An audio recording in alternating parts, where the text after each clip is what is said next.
Mũcirithania Oscar Wanyaga oigĩte itua rĩrĩ rĩkinyanĩirio thutha wa ũthuthuria mbaraginyo na mwĩkũĩrwo akanyitikana na mahitia.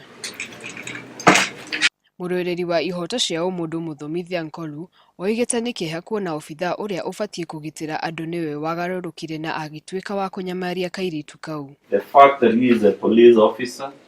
Kũhĩtũkĩra wakiri wake Kirimi Mbogo, Muborithi ucio oigĩte nĩ akoretwo akĩrũgamĩrĩra ũreri wa mwana ũrĩa waciarirwo thutha wa gĩko kĩu. Ona kũrĩ ũguo, mũcirithania oigĩte ũndũ ũcio ndũgũcenjia itua rĩu rĩa Igooti. She was therefore between the ages of 13 and 14 years in December 2010. Accordingly, I do sentence the accused to 20 years imprisonment. Cira ũyũ ũkoretwo ũgĩthiĩ na mbere kuma mwaka wa 2010 rĩrĩa gũtuĩkaga mũthigari ũcio agerire ngero ĩyo. Ngiribotera Inooro TV, njĩtagwo wa Muyu wa Wanjikũ.